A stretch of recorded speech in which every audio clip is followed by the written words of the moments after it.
আসসালামু আলাইকুম, আশা করি সবাই ভালো আছো। আজকে আমরা আরেকটা ক্যালকুলেশনের হ্যাক্সের ভিডিও নিয়ে চলে আসলি, হ্যান্ড ক্যালকুলেশনের। তোমরা অবশ্যই শেষ পর্যন্ত দেখার চেষ্টা করবা, ইনশাল্লাহ অনেক কিছু শিখতে পারবা। ওকে, আমরা আজকে আলোচনা করব আমাদের দশমিকের গুণ করার চমৎকার কিছু শর্টকাট, ঠিক আছে? কারণ তোমার অ্যাডমিশন পরীক্ষায় ম্যাক্সিমাম দেখবা যে দশমিকের এইটাই চলে আসে, ঠিক আছে? দশমিকের গুণ ভাগটাই আসে ম্যাক্সিমাম ক্ষেত্রে। সুতরাং এটা খুবই গুরুত্বপূর্ণ। চলো কীভাবে করা যায় দেখি। ওকে, আমরা এখানে প্রথমে নিয়ম কানুন কিছু দেখে নিই যে কী কী নিয়ম কানুন আছে। এই তিনটা নিয়ম ফলো করলে তোমার ইনশাল্লাহ আর কোনো সমস্যায় পড়বা না এই দশমিকের গুণ নিয়ে। ওকে, তিনটা একটু ফলো দেখি কী কী আছে।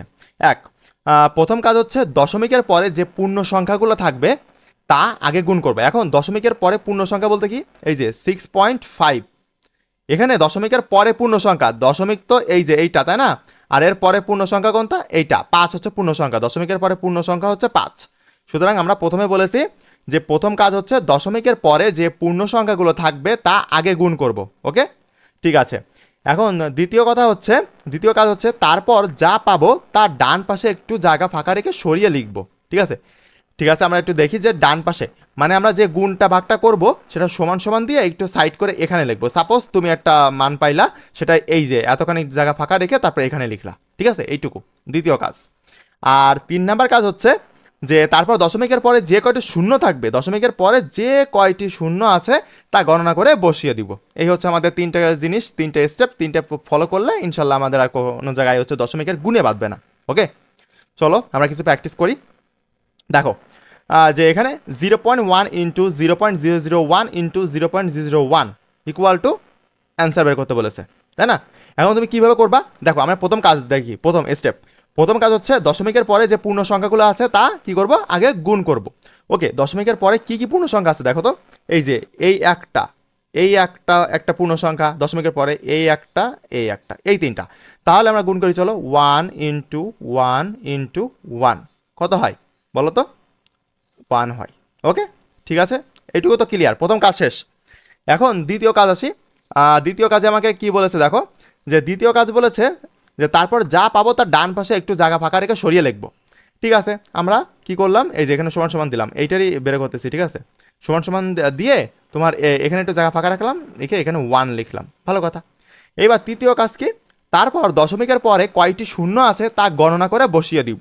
তাহলে দশমিকের পরে কয়টা শূন্য আছে, এখানে কয়টা বলো? এখানে 0, মানে তোমার শূন্য নাই এখানে। দশমিকের পরে শূন্য নাই, দশমিকের আগে আছে। দশমিকের পরে কয়টা শূন্য আছে? 2টা। আর এখানে আছে কয়টা? 2টা। তাহলে তুমি বসা দাও। এ দেখো 1 2 3 4, এখান থেকে 2টা পালাম আর এখান থেকে 2টা পালাম, সেই 4টা বসাই দিলাম। 0 পয়েন্ট দিয়ে তারপরে 4টা শূন্য বসাই দিলাম, হয়ে গেল। চলো আরেকটা দেখি। এই যে সেম টু সেম 0.2 ওকে, আমরা একটু এখানে লিখি 0.2 ইন্টু 0.002 ইন্টু 0.302। ওকে, 0.2 এটা বের করতে বলেছে। তাহলে প্রথম কাজ কি বলো? প্রথম কাজ আমাদের পূর্ণ সংখ্যাগুলো, দশমিকের পরে পূর্ণ সংখ্যা এইটা। ওকে, আমরা একটু কালিটা চেঞ্জ করে নিই। দশমিকের পরে পূর্ণ সংখ্যা এই যে এইটা, তারপরে এইটা, তাই না? তাহলে চলো আমরা ওইটা লিখি। সে পূর্ণ সংখ্যা 2 ইন্টু 2 ইন্টু 2, এইটা। তাহলে এটা কত আসতেছে বলো তো? টোটাল কত আসতেছে? টোটাল আসতেছে 8 না? 8। এখন এই 8টাকে আমরা কি করব, একটু ফাঁকা করে এখানে লিখি। ঠিক আছে, লিখলাম। এবার দশমিকের দ্বিতীয় কাজ কি, দশমিকের দ্বিতীয় কাজ তো লিখে ফেললাম যে একটু ফাঁকা করে জায়গা ফাঁকা রেখে বসাই দেবো। এখন 3 নাম্বার কাজ যে দশমিকের পরে কয়টি শূন্য আছে, দশমিকের পরে সেইগুলো গণনা করতে হবে। তাহলে দেখো তো এখানে কয়টা আছে। প্রথম এখানে তো নাই, দশমিকের পরে শূন্য নাই। দশমিকের পরে এখানে 2টা আছে আর এখানে আছে 3টা। তাহলে 3 প্লাস 2 ইকুয়াল টু কত হয়? 5। 5টা শূন্য হবে। তাহলে আমি 0 পয়েন্ট দিব, দিয়ে 1 2 3 4 5, এই অ্যান্সার। ওকে, এই দেখো এখানে আমি যদি এটা গুণ করি তাহলে টোটালটা পাচ্ছি এইটা। আর যে কয়টা শূন্য থাকবে দশমিকের পরে, এই যে এখানে 2টা আর এখানে 3টা, তাহলে সূত্র তোমার অ্যান্সারে 5টা শূন্য থাকবে। 1টা 2টা 3টা 4টা 5টা, তাহলে অ্যান্সার মিলে গেছে। ঠিক আছে, আশা করি সবাই বুঝতে পারছো। বাকিগুলো নিজেরা প্র্যাকটিস করবা। আর তারপরে আমি আরেকটা দেখাই দিই। সবগুলো সেম টু সেম প্রসেস। চলো আমরা এইটা দেখি একটু। এইটা একটু অন্যরকম, এটা একটু দেখি। যে 0.6 ইন্টু 0.5 ইন্টু 0.008। তাহলে বলো প্রথম কাজ কি? এখানে প্রথম কাজ ওয়েট, আমরা একটু কালিটা চেঞ্জ করে নিই। প্রথম কাজ কি? প্রথম কাজ হচ্ছে দশমিকের পর পূর্ণ সংখ্যাগুলো গুণ। তাহলে এইটা এইটা আর এইটা গুণ করতে হবে। তাহলে 6 ইন্টু 5 ইন্টু 8, ঠিক আছে? টোটাল গুণ করো, টোটাল গুণ করলে দেখবা যে 240 আসতেছে। তাহলে 240টা পাশে লিখবা। ওকে, 240টা পাশে লিখলা। এখন তুমি দেখবা যে তোমার হচ্ছে দশমিকের পরে কয়টা শূন্য আছে। দেখো, এইটাই শূন্য নাই, এইটাই শূন্য নাই, এখানে কয়টা আছে? 2টা।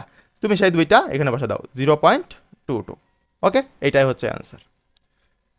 এই দেখো 0.6, 0.5 আর 0.008 গুণ করলে আমার এইটা পাচ্ছে। এই যে এখানে 2টা শূন্য আর এখানে নাই, এখানে নাই, এখানে নাই, এখানে নাই, এখানে 2টা শূন্য, এই জায়গায় 2টা শূন্য। ওকে, আশা করি বুঝতে পারছো। এখানে আমরা আরেকটা উদাহরণ দেখব। দেখো এইটা দেখি।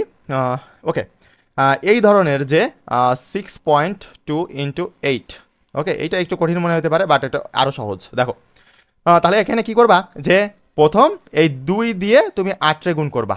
তাহলে 2 দিয়ে 8 রে গুণ করলে কত হয়? 16, তাই না? 8 কাটা 8 গুণ 16, তাহলে 16 6, হাতে একটা আছে কিন্তু। আর এই তুমি হচ্ছে যদি হচ্ছে 6 দিয়ে 8 রে গুণ করো তাহলে কত হয় বলো তো? 6 দিয়ে যদি আমি 8 রে গুণ করি তাহলে হবে আমার 48, 48, তাই তো? এই যে 48 হচ্ছে, আর প্লাস হাতে 1 ছিল, এই 1, তাহলে কত হচ্ছে টোটাল? 4 9। ওকে, 4 9, এই যে এটা চলে আসছে। এইবার তুমি দেখো যে দশমিকের পরে কয়টা সংখ্যা ছিল? দশমিকের পরে একটা, তাহলে এখানে একটা দশমিক দিয়ে দাও, হয়ে গেল। বুঝতে পারছো? বিষয়টা হচ্ছে এরকম করবা, যে যদি তোমার হচ্ছে এরকম মানে এরকম কোয়ালিটির এই টাইপের যদি কোনো কিছু আসে, তাহলে আগে এই 2 দিয়ে 8 রে গুণ করবা, আবার এই 6 দিয়ে 8 রে গুণ করবা, করে জাস্ট তুমি এখানে বসা দিবা এবং দশমিক আছে কয়টা সংখ্যার পরে সেই অনুযায়ী দশমিকটা বসা দিবা, তোমার অ্যান্সার হয়ে গেছে। আশা করি বুঝতে পারছো। আর যদি তোমার হচ্ছে কোনো সমস্যা হয় বুঝতে, বা আমার তো এই পিডিএফটা তোমার হচ্ছে কমেন্ট বক্সে অথবা আমি হচ্ছে ডিসক্রিপশন বক্সে দিয়ে রাখবো। এটা পুরো সম্পূর্ণ হ্যান্ড ক্যালকুলেশনের বই। এটা তোমরা যারা পাওনি তারা টেলিগ্রাম থেকেও, আমাদের টেলিগ্রাম চ্যানেল আছে, টেলিগ্রাম চ্যানেল থেকে কালেক্ট করে নিবা, আর নয়তো হচ্ছে ডিসক্রিপশন বক্সের পিডিএফ লিঙ্ক দেওয়া থাকবে, ওখান থেকে ডাউনলোড করে নিবা। আর ভিডিওটা ভালো লাগলে অবশ্যই বন্ধুদের মধ্যে শেয়ার করে দিবা, এবং তুমি পরবর্তীতে কেমন ধরনের ভিডিও চাচ্ছ এটা অবশ্যই কমেন্ট করে জানাবা। এবং তোমার যদি ভিডিওটা ভালো লাগে তাহলে অবশ্যই কমেন্টে জানাবা যে ভাইয়া কেমন হয়েছে বা কি আমার ইমপ্রুভ করা দরকার, সব কিছু জানাবা। আজকে পর্যন্তই, আসসালামু আলাইকুম, সবাই ভালো থাকবা।